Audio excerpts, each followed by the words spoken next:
Hello and welcome to Sporty Jibberish. I'm Stuart Booth. I'm Jelliffman. Been a weird 24 hours for us, hasn't it?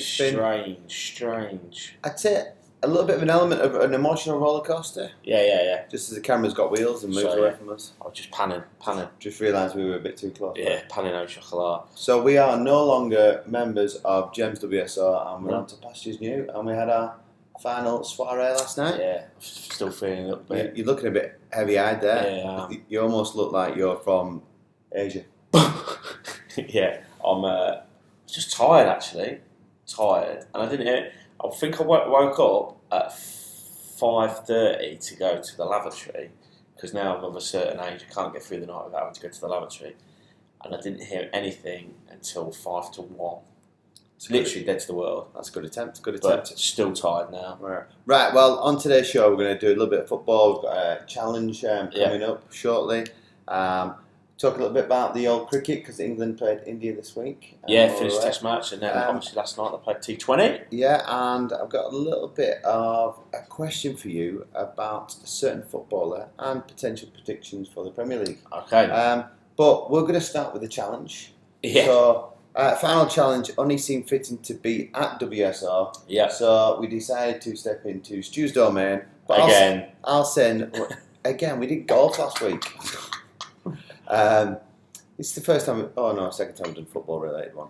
But I will say no more. We'll see how we get on, and we'll pass over to Stu. Can you hear us in the sports hall? Yeah, we're coming to you now.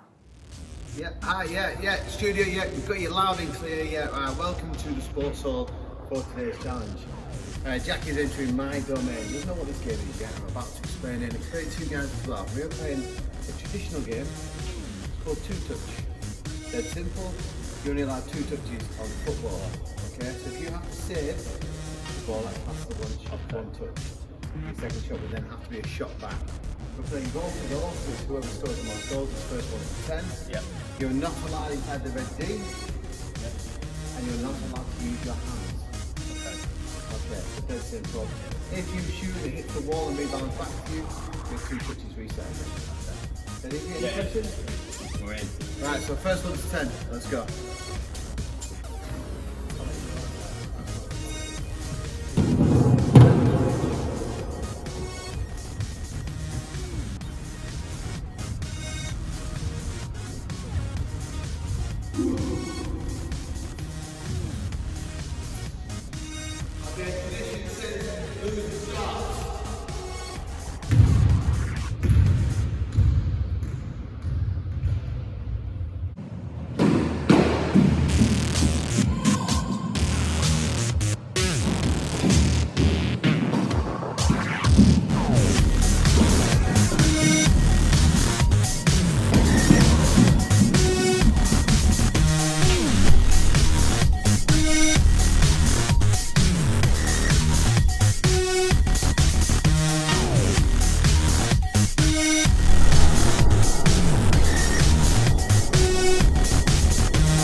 Another challenge done. Score now. 35. Look with 3. Good game, loves. I'll tell you what, don't underestimate. AC not on makes it hot and sweaty. And considering both in the wrong trainers, it's a good effort, Jack. Good. Enjoyed that. Back to you guys in the studio. That was good fun, that, wasn't it? I did enjoy that, I must admit. It took us a while to warm up. Yeah. I think when people watch that video back, there's after the first, it takes a few ropey shots to get going, then you score, and then I score straight off it. Yeah. And then there seems to be like a 10-minute period where nobody scores. So hopefully it didn't. So we did go. It was originally supposed to be 10, but we cut it down to 5. But then they just started firing in at the end. Yeah. Well, they did for me anyway. For you, yeah. No, it was good. Actually, really good fun. It's a while since I played that, but it was good. Good fun. Right. I think I had the best shot though, the one that just dipped, but then just hit the bar. Well, I did. I put that on slow mo. Slow mo. That one. You check that out. I tell you what, you need to look at your angles because there's twice a digit from an angle. Yeah, I know. Just I'd say lazy. Yeah, probably right. But not really in the right attire as well. I'll be honest. Yeah, trainers on. What else do you need? Right. So moving swiftly on. What we'll do is we'll start with the old cricket because England chased down the 9th highest ever Test match total. Yeah, and the third highest from England's their own chase as well. So in fact, unbelievable. I mean, it's like he's pressed the button. Yeah, and somebody was saying actually on my university group they were on about it on Tuesday when it was happening, and they're not, a couple of them are cricket fans, some of them are some sports fans, and they were sort of saying, what's the difference? Essentially, it's the same crop of players, give or take. And I said to her, it's just mindset, really, that it's just that positive mindset. Yeah, they've probably played, they have played more attacking, clearly, but not reckless, probably the person who's been most reckless has been Stokes himself, but I think that is him saying, being brave and saying, kind of giving out the message, yes, I'm saying it, but I'm also going to live by the sword, die by the sword kind of thing. So, but other than that, they've just been, it's just ultra positive, and then that mindset of, we're going to go for it. And I think that, I think it was Root or Bairstow after the match said apparently in the huddle before the toss in this last Test match, Stokes said, we're chasing. Basically, he looked above, looked at the deck, said, not interested, we're chasing. Which is an interesting thing because that's the mindset that Morgan brought into the white ball revolution, if you like, that they certainly prefer to chase. And only, I would love to see a start of the amount of times Morgan's won the toss in a white ball game and then decided to chase. Yeah, because deciding to bat first would have been minimal, and that would be more, really, I'd have thought, to sort of test themselves, if you like, because obviously at certain points you don't have all your own way. But it's a mindset. I think I'm still not overly convinced about the opening pair, I'll be honest, although they put a great under partnership on this thing. I'm still not overly sure about them, but you can't fault the results. And, they've been smashing everybody left, right and centre, so what's that, 4 Test matches? 4 in a row, yeah. For England won 1 in 17, 4 in a row against, the top 2 in the world from last year, so interesting. I see the Aussies have bitten already. I think Steve Smith has said, so what, playing like that against New Zealand and Ireland, New Zealand and India on flat wickets, but it's different kettle of fish on a green one against Stark and Cummins and So you're worried then? Right, there's an element of worry, there's an element of trying to get in there early with the old mind games. Yeah. So what's next for the international boys?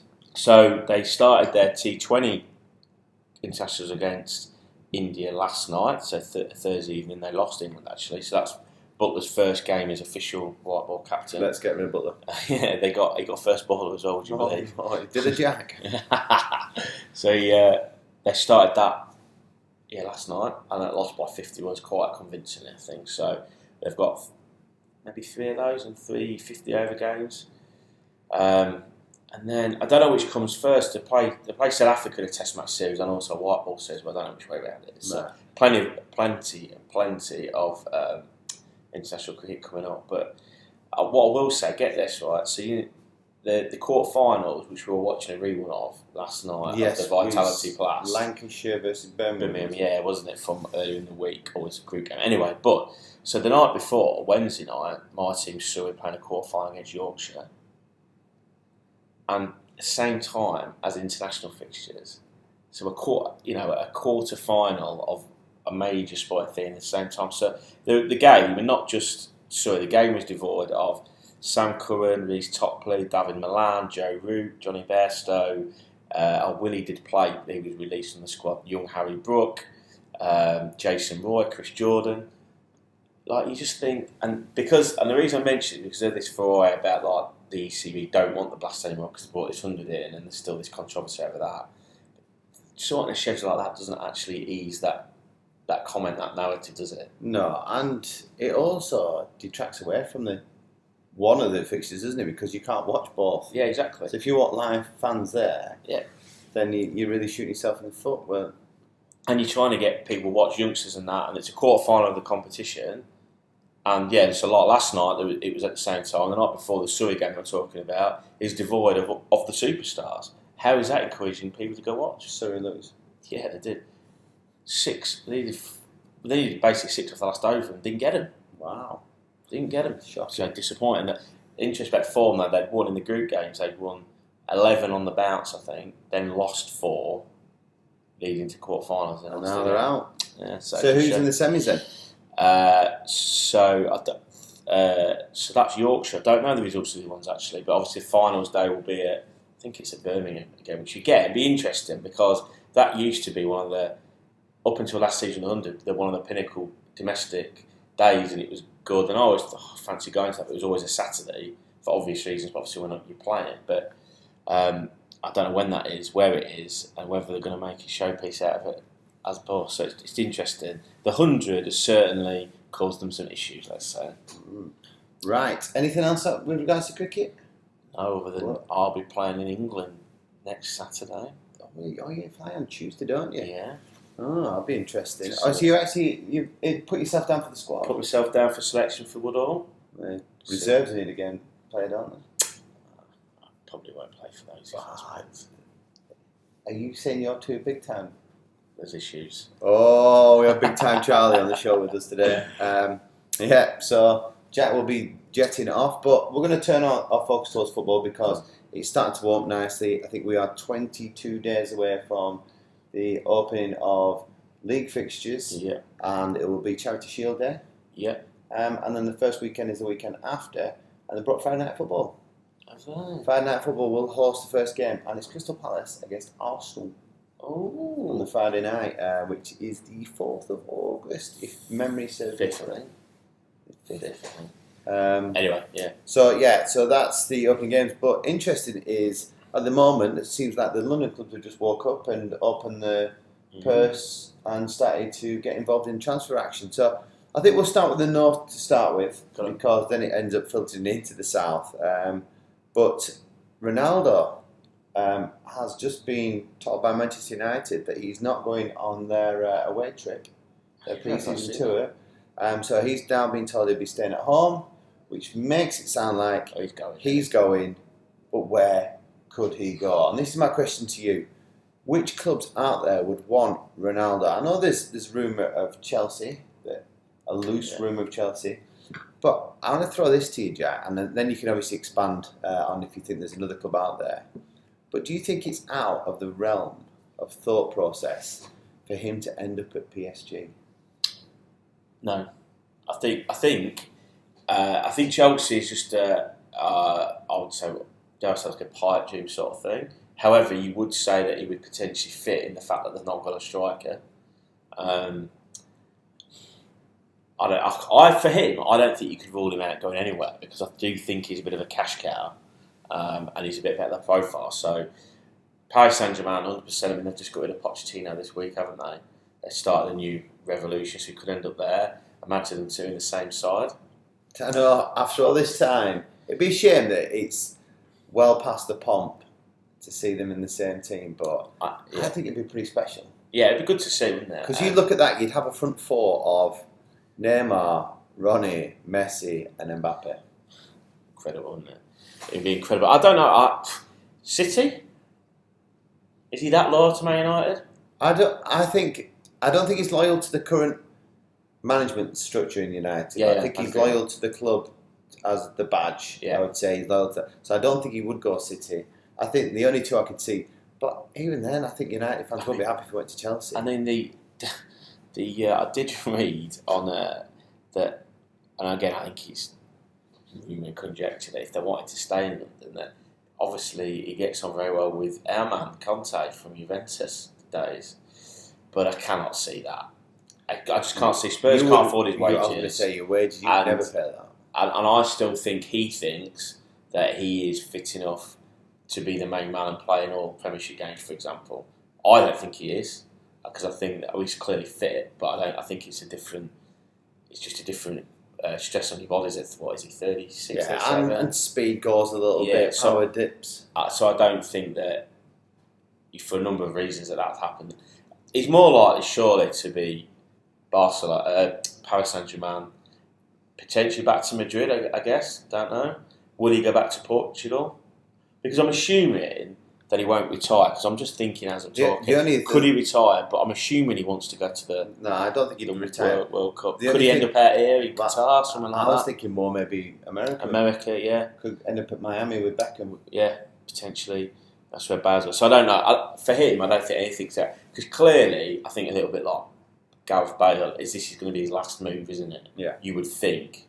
And perhaps if there wasn't the World Cup, again, like Bale, there wasn't the World Cup round the corner, or the World Cup was this summer, that would be the end, wouldn't it? Yeah. So, interesting. But yeah, for football fans and lovers, it'd be great to see them on the same side, wouldn't it? Yeah.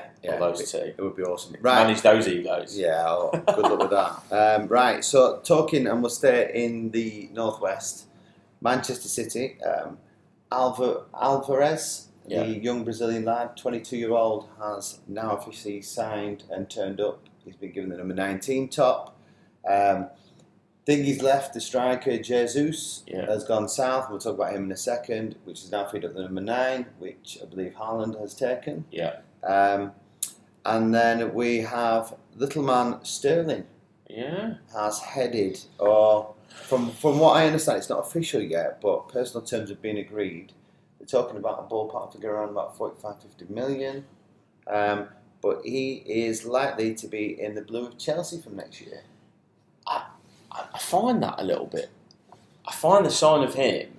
I rate Sterling, and I think it's a great coup for Chelsea. But is he not one of a similar kind? They've got loads of players like that. They need a striker, don't they? Yeah, but I think if you had the opportunity to sign him, you sign him because his stats are phenomenal. Yeah. But I think for him, he's probably forced to move because he doesn't want to just pick up half games here and there. I think he only started because we had a look at the stats, and I think he started 20 Premier League games last year. Yeah, he's not an automatic choice for Pep now, is he? No.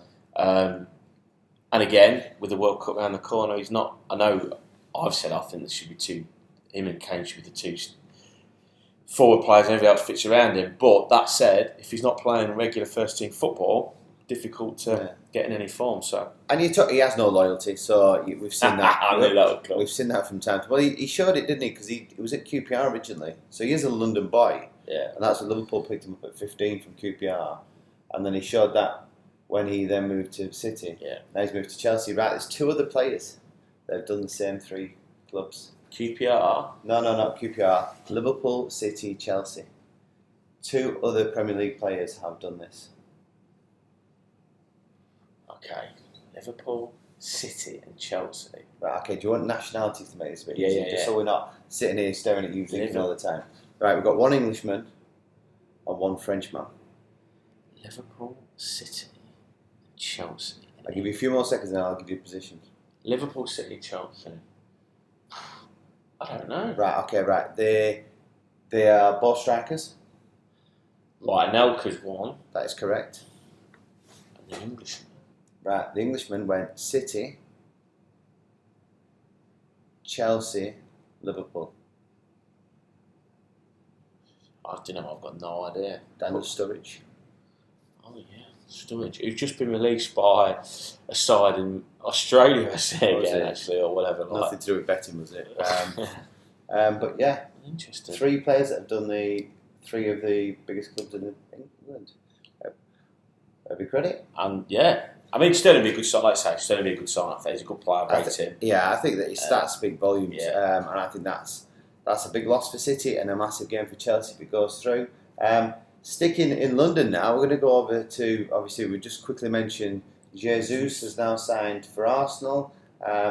It's interesting because they said that Jesus is going to take them on to the next level. And then I saw his stats next to Lacazette, who they've let go, and they're identical. Yeah. I always thought Lacazette was a decent striker, mate. For some reason, obviously before Arteta, or while Aubameyang was fit and playing, he never played regularly there really. He seemed to think that they couldn't play the two together. And then when Aubameyang left and he was captain, you thought, well, this is it. And he still didn't play. No. So I think he's a decent goal scorer. Well, mate. the stats don't lie, it's just numbers, isn't it? And they're identical. Yeah. So there is no difference between either or. And you would argue that City probably created Jesus more chances. You'd have thought so. In order to win games, but yeah, identical. But yeah, Jesus is going to transfer them. I mean, I think with Jesus that I think it would be fair to say. I mean, everybody would say that he's got. Obviously, you don't play a City for a fair amount of time if you've not got something about you. But clearly, never trusted him in the. I would say the real big games. I think he's a decent player and he's quite lively. But I just think you're right when he's playing against the better teams. When you need somebody to be clinical in front of goal, he just doesn't know. He just doesn't create the space. Like Aguero would find a pocket of space in a crowded area and then get a shot off. Jesus just doesn't. He just disappears. And you think he misses some easy chances as well. But that said, it could be that his argument would be, I need to run in a lot of regular. I need to be the number 9. I need to be the first choice. Maybe he just needs the love. Yeah. So to feel the love. We'll see how that goes. But I'd be interested when it comes to fantasy football. I might tempt to have a look at that Alvarez. Yeah. Just because I think he might be a cheaper option. You just don't know what you're going to get with City and that's starting. the problem, yeah. But right, we're going to have a little look at Spursy because they've been doing some business. One's left this morning. Yeah, Bergwijn's gone 28 million, I think, to Ajax. Yeah. And then in return, it looks like, I don't know how you pronounce it, Leglon? Yeah, Leglon. The French on a season on loan, I think. Was he? Oh, right, so you put him on loan. I think, yeah. Supposedly a decent centre half. Yeah. Have you signed up the Argentinian centre back yet? Yes, Ramirez, yes. Yeah. So he's got 7 centre halves now at his disposal. Oh, that's going to be an interesting formation next Well, yeah, it's content ball. But I think he's going to have to offload, I think. Particularly younger ones like Rodin and Tanganga, who both, I think Rodin, for me, looks a better option than Tanganga personally, but they're both young, so... Tanganga, I saw him have a good game against Liverpool. That was his debut. That was his debut. Right back. And who was he? Was it against? Salah Mane. He had him in his pocket. Yeah, he did really That was his debut under Mourinho. Yeah. So it'd be interesting to see what he does with that. So obviously you've lost a winger now. You brought Richarlison in. Is there room now, or is there potential plan to get a midfielder in? Because that's what you could really do with a really good, probably attack, like-minded, creative midfielder. Yeah, I completely agree. And I think I've said that for a long time on here. Since Eriksen left, we've never really replaced him. Looks like I noticed nothing's been actually announced yet. It looks like he's going to Man United. Yes, the issue is, and I was reading this, and I don't know, we've got a big issue around our squad size in terms of homegrown or home coach talent, ages for the 2 different major squads, the Premier League squad and the Champions League. So that's what they were saying. They're going to have to move people on in order to fill spaces. Winks was on the list to go, but then he'll be one of them that you need to keep. Potentially, yeah. So, yeah, there's some issues around that. I completely agree that we need... But obviously the way Conte plays, if he's going to continue to play that sort of way, I think he's hoping that he can get... Because I think what ongoing talks with Spence from Middlesbrough, it looks like they're more advanced. So he's clearly going to try and get his creativity from his 2 wing-backs and then the front 3. So maybe he just thinks that his 2 set midfielders are just like the water carrier, so to speak. And I suppose with Bissouma, he's got more legs, I suppose, to do box-to-box than, say, like a Højbjerg or different... Not necessarily the legs, but different, that kind of player. But I agree, I'd still like to see somebody who can get his foot on the ball and really open up a defence and pick out some passes, but I'm guessing it may not be possible. Okay. Right, so what I'm going to do is next week, I'm going to give you some prep time for this. I want you to. We're going to look at who we think may get relegated. Okay. Okay, but I'm just going to throw this on the spot now. Who is going to get top 4? I would say pretty similar to last year. I'd have thought. In no particular. In fact, the same 4 as this year. Same 4 in same order. You don't think Arsenal not having any ties with anything? I don't think they're good enough. Potentially. I don't think they're good enough. I'm not saying they're not going to push it, but if you ask me on the spot, betting man, today they're £10. My top 4 would be the same top 4 as this season. And you go City to win the league? I think so, yeah. Yourself? It depends on how well Haaland does. And I had this discussion in the office, is that he has a great record in Germany. So did Werner. Yeah. And I'm not saying the same ilk, they're nowhere near. I think Haaland's a much more talented player. And I did throw this question out in the office, and I think I've asked you before, is who's going to score more Premier League goals? Him, Haaland, or Harry Kane? Again, I'd betting man now because of what you said and because of my opinions on the football on the continent. I'd go Kane every day. I think it'd be interesting, and I think that's why in my head I'm looking at this Alvarez and going, this might be a cheap, not a bad little option, because Haaland, everybody knows about him, and teams will sit a little bit deeper. Yeah. And I had a look at his stats. He's only scored, of the 20 odd goals he scored last year, there was maybe either 3 or 5 headers. So he's not, for a big lad, not like an Andy Carroll. And also, I'm not so sure whether, and he's clearly a good player, so I think we both agree on that. We're not dumbing him down. I'm just not sure the clips I've seen of him playing, whether it suits the City way. Yeah. So is he going to have to change? Is City going to have to change, or is it going to be like? Yeah, he is designed to be quick running onto balls, through balls, and De Bruyne will give him that. But I just don't think, and I know in the Premiership, they won't allow that space behind. Yeah. So either the defence will. I've never seen any Premiership team push and have that quick, high attacking back line where you catch people offside. Yeah. But I think teams will sit a little bit deep against him. Listen, and again, we'll say this again really, really clearly. He is a great player, and we're not doubting he will do well in the Premiership. I just don't know if certain people are expecting him to light the world. Yeah, I think the thing is with us, it's going to be on fire. I don't think he is. I think it's going to take time. It does for anybody, doesn't it? Yeah. Look at even some of the greatest Premiership from overseas, the greatest players at Premiership team. They didn't all kick off immediately. No. Think of like Salah. I know he was younger, but he had to leave Chelsea to come back. Drogba's probably the only one who probably hit the ground.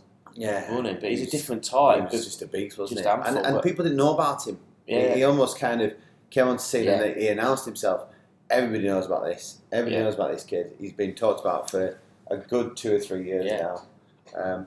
But interested. He's obviously if he can hit the ground running or adapt very quickly to City's play in the Premiership, and then I think he's the missing link for them to really. I don't think they've got any excuse not to. They should be winning the Champions League or very close to it. Yeah. But they should get through to the semi-final without a shadow, I think, now. Because I do honestly believe, particularly like that ridiculous semi-final against Madrid, but if they had Benzema or they'd had a Kane or they'd had a Haaland, the game would have been dead and buried. Yeah. They missed so many chances that a top striker would finish. Right, so we'll watch with bated breath on this. But so this is the end of another show. It's going to be slightly different next week, probably zoomed. Yes. But the current challenge score is Stu 5. 3. Jack 3. But we're going to my domain. Oh, wait, but are we not doing... We've got a special quiz that we've got to do, haven't we? Oh, we've got a quiz to do. So we've got a Charlie...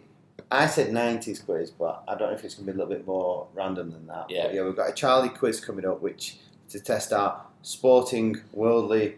I hope there's no politics in there, because you know what he's like. It could be anything. It could be anything. It could be the most random thing ever. But looking forward to that next challenge. Week, so I think we're trying to do that before you fly. Yeah. And then it'll be Zoom. And then at some point, I'm venturing down to the mighty Woodall. Going to get into them nets. I'm going to just bash. So I'm going to hit Jack for 6. That's what I'm going to do. I've sorted it out, right? That you're going to put me in the middle of the pitch. You're going to have a little session with PJ and his PJ Poisson job in the Cricket Academy. He's going to give you a few tips, and then we'll get out in the middle, and we'll set a little bit of a challenge just to see whether you can hit me. You've seen me with the bat at school. I reverse sweep, no issues. So we'll set a challenge that's like I'll bowl like 2 overs or something, and we'll set you a target. I'm going to Bear in smash mind, there's him. no fielders. I'm going to smash him everywhere. A little bit like the Paul Walker challenge I did when we were in Rack. Yeah, he's still not happy about that. But end of the day, Jack, What do we